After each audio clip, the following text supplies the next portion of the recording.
जन्म लेकर उसी दिन लौट आया था जिस दिन सू वॉन्जी के पिता ने मेरे चेहरे पर 1 करोड़ का चेक फेंका था। पिछली जिंदगी में मैंने उस चेक के टुकड़े टुकड़े कर दिए थे, क्योंकि मेरे लिए प्यार की कोई कीमत नहीं थी। लेकिन इस बार जो बदला था वह था उनके होंठों पर छिपी ठंडी मुस्कान और सू वॉन्जी के चेहरे पर मौजूद ठंडी नज़र। अगले 10 सालों तक मैंने एक मामूली जिंदगी जी और लगातार उसके पीछे भागता रहा। आखिरकार एक बिजनेस पार्टी में मैंने उसकी जान बचाई, लेकिन अंधेरे में उसके दुश्मन ने मुझे मार डाला। मरने से पहले मेरी आंखों में जो आखिरी चीज़ थी वह उसका बिना पलक झपकाए देखने वाला चेहरा था। ऐसा लग रहा था जैसे मेरा उससे कोई लेना देना ही नहीं था। लेकिन इस बार मैं वह बेवकूफ़ नहीं बनना चाहता था जिसका किसी से कोई लेना देना नहीं। इसलिए मैंने शांति से अपना हाथ आगे बढ़ाया और चेक ले लिया। मैंने सू जेंडोंग की तरफ देखा। उसके चेहरे पर बहुत चमकीली और यहाँ तक कि आभारी मुस्कान थी। धन्यवाद अंकल। मेरी आवाज़ ऊंची नहीं थी, लेकिन इस आलीशान कमरे में वह गरज की तरह गूंज उठी। सू जेंडोंग का चेहरा तुरंत बदल गया। उसके चेहरे पर हैरानी साफ दिखाई देने लगी। शायद उसने मुझे मना करने के 100 तरीके सोच रखे थे, लेकिन उसने कभी नहीं सोचा होगा कि मैं मुस्कुराकर उसे धन्यवाद दूंगा।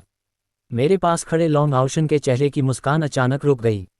ऐसा लगा जैसे किसी ने अचानक उसका गला दबा दिया हो। और सू वॉन्जी, वह हमेशा भावनाओं से दूर रहने वाली बर्फ जैसी खूबसूरत लड़की थी, लेकिन पहली बार उसके चेहरे पर 1000 साल पुरानी बर्फ जैसी ठंडक टूटती हुई दिखाई दी। उसकी आंखें थोड़ी सिकुड़ गईं। उसके लाल होंठ हल्के से खुले, लेकिन वह कुछ बोल नहीं पाए।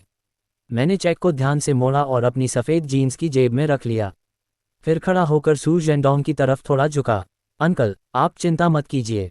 आज के बाद मैं कभी भी मिस सू वॉन्जी को परेशान करने की पहल नहीं करूंगा। ये कहने के बाद मैं सू वॉन्जी की तरफ मुड़ा। पिछले 3 सालों से मैंने आपको परेशान किया, उसके लिए सच में माफ़ कीजिए। मैं आपके उज्ज्वल भविष्य और हर कदम पर सफलता की कामना करता हूँ।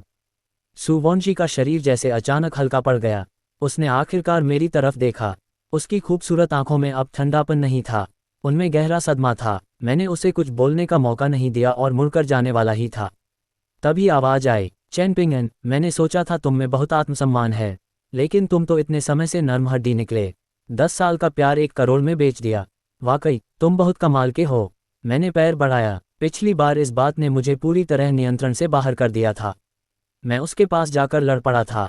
आखिरकार उसके बॉडीगार्ड ने मुझे पीट पीट कर मार डाला था, लेकिन इस वक्त मैंने सिर्फ शांति से उसकी तरफ देखा।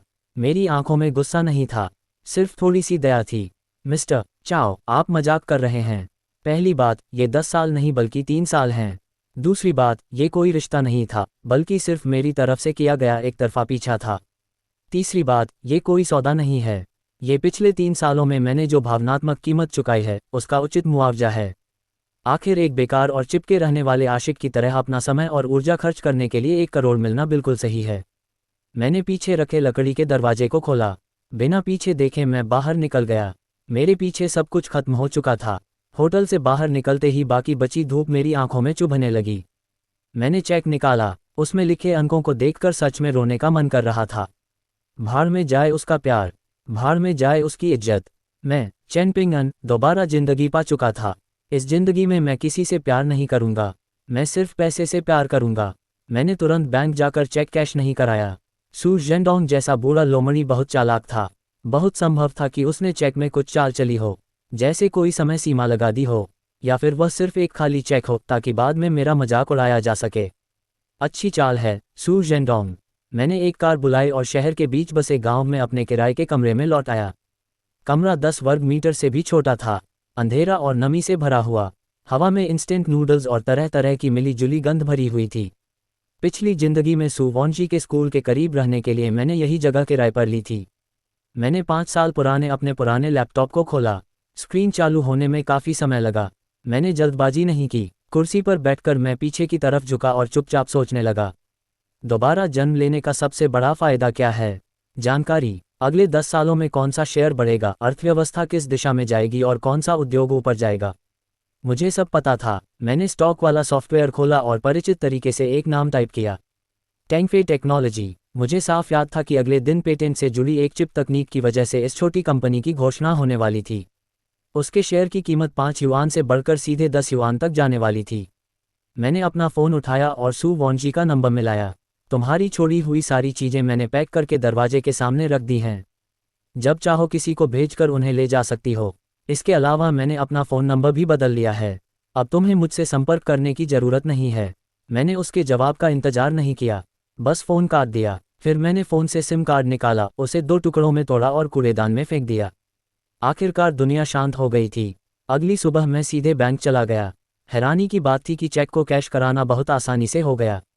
जब मेरे फ़ोन पर बैंक का मैसेज आया और खाते में लंबी सी शून्यों की लाइन दिखाई दी, तभी मुझे सच में यकीन हुआ कि मेरी ज़िंदगी दोबारा शुरू हो चुकी है। मैंने बिल्कुल भी देर नहीं की। मैंने पूरे 99 लाख युआन अपने स्टॉक अकाउंट में ट्रांसफ़र कर दिए और पूरा पैसा टेंगफे टेक्नोलॉजी में लगा दिया। जब मैं स्टॉक एक्सचेंज से बाहर निकला तो अचानक मेरा पूरा शरीर हल्का महसूस होने लगा। अब मुझे बस इंतजार करना था। मैं उस पुराने किराए के कमरे में वापस नहीं गया। इसके बजाय मैं शहर के बीचों बीच सबसे अच्छे होटल में गया और एक एडमिनिस्ट्रेटिव स्वीट बुक कर लिया। बाथटब में ठंडी शैंपेन पीते हुए मैं खिड़की के बाहर फैले व्यस्त शहर को देख रहा था। मेरे मन में थोड़ी बेचैनी थी। पिछली जिंदगी में मैं इसी होटल के बाहर खड़ा होकर ऊपर की रोशनियों को देखता था। मैं कल्पना करता था कि अंदर सू वॉन्जी किस तरह की आलीशान पार्टी में शामिल होती होगी। और अब मैं खुद उसी होटल के अंदर था। तभी फ़ोन बजा। एक अनजान नंबर से मैसेज आया। वह सू वॉन्जी थी। चैन पिंगन, तुम कहाँ हो? तुमने मेरी दी हुई सारी चीज़ें फेंक दी। लगता था उसने मेरा नया नंबर ढूंढने में काफ़ी मेहनत की थी। उसकी दी हुई चीज़ें बस कुछ छोटी मोटी चीज़ें थीं। एक पेन, एक नोटबुक। जब भी वह मुझे देती थी, उसका रवैया ऐसा होता था जैसे किसी भिखारी को कुछ दे रही हो। लेकिन उस समय मैं सच में उन चीज़ों को खजाने की तरह संभाल कर रखता था। मैंने कोई जवाब नहीं दिया, बस उस नंबर को ब्लॉक कर दिया। फिर मैंने होटल की रूम सर्विस पर फ़ोन किया। हेलो, कृपया 2 प्रोफेशनल मसाज थेरेपिस्ट भेज दीजिए। इस जिंदगी में मुझे खुद का अच्छे से ख्याल रखना है। अगला पूरा हफ्ता किसी सपने जैसा बीता। मैं हर दिन अपनी नींद पूरी होने तक सोता, फिर होटल की सबसे शानदार जगह पर बैठकर नाश्ता करता, दोपहर में जिम या स्विमिंग पूल चला जाता और रात में शहर की ऊंचाइयों पर बने शानदार स्थानों का अनुभव करता। मैंने सस्ते कपड़े और जीन्स बदलकर एक अच्छी तरह फिट होने वाला सूट पहन लिया। सच ही कहा जाता है, इंसान की पहचान उसके कपड़ों से भी होती है। जब मैं हल्का और अच्छी फिटिंग वाला सूट पहनकर किसी भी हाई एंड जगह में जाता तो मुझे मिलने वाली चीज़ सिर्फ विनम्र मुस्कान और पूरी सेवा होती। अब मुझे पैसों को लेकर कोई चिंता नहीं थी।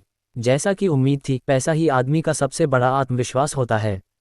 जहां तक टेंगफे टेक्नोलॉजी के शेयरों की बात थी, मैं उन्हें देखने की भी जहमत नहीं उठाता था। मुझे पता था कि वे बढ़ने वाले हैं। उस रात मैंने 2 मॉडल्स के साथ यंचेंग के एक टॉप प्राइवेट क्लब में समय बिताने की योजना बनाई। आसमान की ऊंचाई पर बने उस क्लब में संगीत बज रहा था। चारों तरफ पैसे और तेज उत्साह का माहौल था। पिछली जिंदगी में मेरे पास यहाँ कदम रखने की भी योग्यता नहीं थी, लेकिन इस समय मैं सबसे अच्छी सीट पर बैठा था और हर तरफ से लोगों की नज़रें मेरी तरफ थीं। मेरे पास बैठी मॉडल ने पूछा, एंड शाओ, क्या मैं आपके लिए एक और ड्रिंक लाऊं? मैं मुस्कुराया और उसके गाल को हल्के से छुआ, लेकिन इससे पहले कि मैं कुछ बोल पाता, मेरी नज़र के कोने से एक जानी पहचानी आकृति दिखाई दी। सू वॉन्जी। वह यहाँ क्यों थी? वह लॉन्ग आउशन के साथ थी। उनके साथ कुछ अमीर दूसरी पीढ़ी के लोग भी थे। लॉन्ग आउशन किसी बात के बारे में बात कर रहा था। सू वॉन्जी का चेहरा शांत था। वह आसपास के शोर से बिल्कुल अलग दिखाई दे रही थी। तभी उसकी नज़र मुझ पर पड़ी। हमारी आंखें मिलीं। उसकी आंखों में थोड़ी हैरानी थी, थोड़ा संदेह और नफरत भी। हाँ, नफरत। उसकी नज़रों में ऐसा लग रहा था जैसे मैंने उसके पिता के पैसे लेकर उन्हें बर्बाद करने के लिए लोगों पर उड़ा दिया हो। लॉन्ग आउशन ने मेरी तरफ देखा और अपने चेहरे पर एक बड़ा चढ़ाकर मुस्कुराहट ला दी। वह अपनी सीट से उठा और मेरी तरफ चल पड़ा। मशहूर चैन पिंगन, चैन डा किंग शेंग, तुमने अंकल सू के दिए 1 करोड़ लेकर इतनी बेफिक्री से यहाँ आकर खर्च करना शुरू कर दिया। क्या तुम्हें लगता है कि तुम्हारी जिंदगी अब अपने शिखर पर पहुंच गई है? उसकी आवाज़ बहुत ऊंची थी।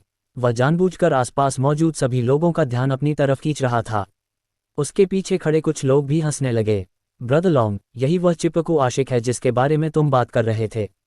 दिखने में तो कोई खास नहीं लगता, खुद को 1 करोड़ में बेच दिया। एक आदमी के लिए इससे ज़्यादा शर्म की बात और क्या होगी? मेरे पास बैठी दोनों मॉडल्स असहज हो गईं। मैं उठने वाला था, लेकिन मैंने धीरे से उन्हें वहीं बैठने का इशारा किया। मुझे उठने की ज़रूरत नहीं थी। मैंने एक गिलास शराब उठाए और उसमें मौजूद विस्की को धीरे धीरे घुमाया। मैंने लॉन्ग आउशन की तरफ देखा तक नहीं। मिस्टर चाओ, काफ़ी समय बाद मिले। घर का कारोबार कैसा चल रहा है? मैंने सुना है कि चाओ ग्रुप के कुछ विदेशी प्रोजेक्ट्स में परेशानी चल रही है। तुम आखिर क्या बकवास कर रहे हो? मैंने आराम से कहा, दक्षिण पूर्व एशिया का पोर्ट प्रोजेक्ट। स्थानीय नीति की वजह से वह पूरी तरह फंस चुका है और यूरोप वाला चिप प्रोजेक्ट भी किसी बियरिश कैपिटल ने छीन लिया है। इन दोनों कारोबारों में कम से कम 20 करोड़ का नुकसान होगा। ये सारी बातें मैंने पिछली जिंदगी में वित्तीय खबरों में देखी थीं। मेरी बात सुनते ही लॉन्ग आउशन के माथे पर ठंडा पसीना आ गया। ये सब कंपनी की बेहद गोपनीय बातें थीं। बोर्ड ऑफ डायरेक्टर्स के अलावा इनके बारे में किसी को पता नहीं था। फिर इस बेकार इंसान को ये सब कैसे पता था? तुम्हें ये सब कैसे पता? क्या तुमने मेरी जांच करवाई है?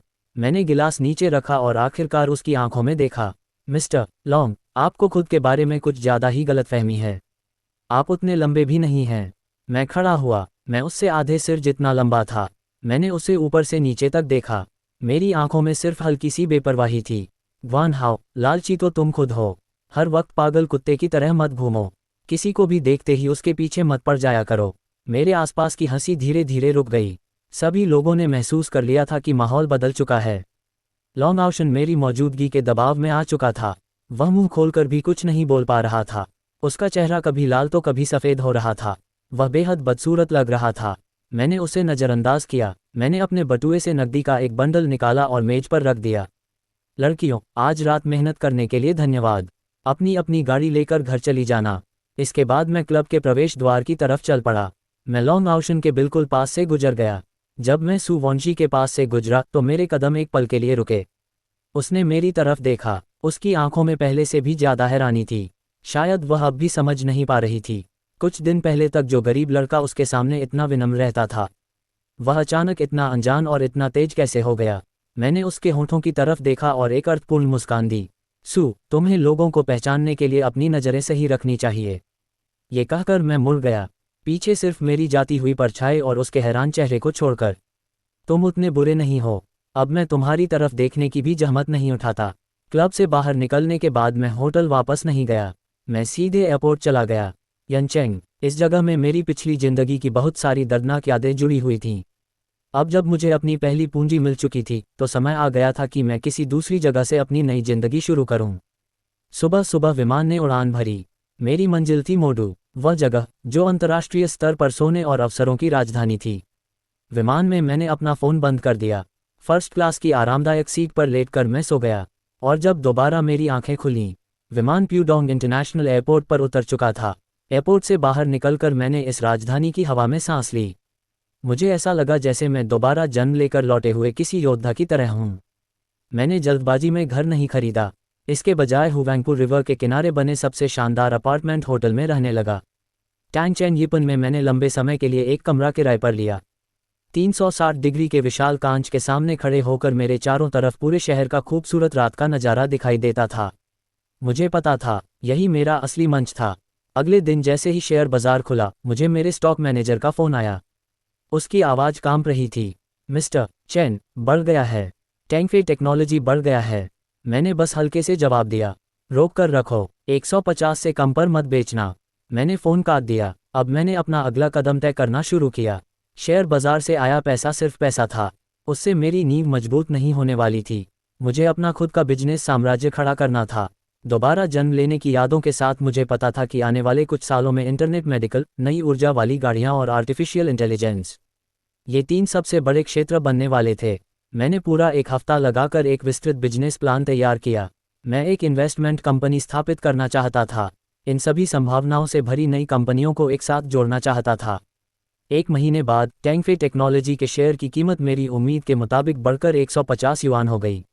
मेरे अकाउंट में मौजूद पैसा भी एक ऐसी रकम बन चुका था जिसे देखकर मुझे थोड़ा अपराधबोध होने लगा। 30 करोड़, मैंने बिना किसी हिचकिचाहट के उसे निकाल लिया। इस शुरुआती पूंजी के साथ मेरी डायनेस्टी कैपिटल आधिकारिक रूप से राजधानी में स्थापित हो गई। ऑफिस लुजाजुई के ग्लोबल फाइनेंशियल सेंटर की सबसे ऊपरी मंजिल पर था। सामने डांग मिंगजू टावर दिखाई देता था। मैंने लोगों को भर्ती करना और अपनी टीम तैयार करना शुरू किया। मैंने इंडस्ट्री के औसत से ज़्यादा वेतन देकर बड़ी बड़ी इन्वेस्टमेंट बैंकों के टॉप एनालिस्ट और विश्लेषकों को अपनी कंपनी में शामिल कर लिया। शुरुआत में वे सभी मेरे जैसे 20 साल के लड़के को लेकर काफ़ी निराशावादी थे, लेकिन मैंने लगातार 3 अमेरिकी शेयरों की सही भविष्यवाणी की और उन्हें भी मेरे साथ निवेश कराया। एक ही दिन में $5 करोड़ का ज़बरदस्त मुनाफा हुआ। इसके बाद सभी ने अपना मुंह बंद कर लिया। उनकी आंखों में मेरे लिए शक से सम्मान आया, और फिर सम्मान से जुनून भरी श्रद्धा। उनकी नज़रों में मैं सिर्फ उनका बॉस नहीं था, मैं भगवान था। मेरी जिंदगी भी धीरे धीरे और व्यस्त होती चली गई। हर दिन खत्म न होने वाली मीटिंग्स होतीं, देखने के लिए ढेर सारी रिपोर्ट्स होतीं, और मिलने के लिए अनगिनत लोग होते। धीरे धीरे मुझे यनचेंग सू वॉन्जी और अपनी पिछली जिंदगी की उन सारी बुरी यादों की परवाह कम होती गई। तभी एक दिन मेरी सेक्रेटरी ने मुझे एक निमंत्रण पत्र दिया। अगले हफ्ते शेंजन एग्जीबिशन सेंटर में एक अंतर्राष्ट्रीय बिजनेस समिट होने वाला है। यह आयोजकों की तरफ से भेजा गया निमंत्रण है। मैंने उसे उठाया और लापरवाही से देखने लगा, लेकिन जैसे ही मेरी नज़र साझेदार कंपनियों की सूची पर पड़ी, मेरी उंगलियां थोड़ी देर के लिए रुक गईं। सूज ग्रुप, वह सच में अभी तक मौजूद था। सेक्रेटरी ने थोड़ी मुश्किल से कहा, इस समिट का स्तर बहुत ऊंचा है। दुनिया की लगभग आधी टॉप 500 कंपनियां इसमें शामिल होंगी, और आयोजक मिस्टर ली ने खास तौर पर उम्मीद जताई है कि आप इसमें जरूर शामिल होंगे। मिस्टर ली, हांगकांग के सबसे अमीर आदमी का बेटा, और यही इस समिट का मेजबान भी था। मुझे इस आदमी के बारे में एक बुरा एहसास था। मैंने उसे पिछली बार सिर्फ खबरों में देखा था, लेकिन अब वह मुझसे मिलना चाहता था। लगता है मेरी राजधानी में स्थापित डायनेस्टी कैपिटल की खबर फैल चुकी थी। तो फिर वहां चलते हैं। मैं देखना चाहता हूं कि सू परिवार के लोग मुझे देखकर किस तरह का चेहरा बनाएंगे।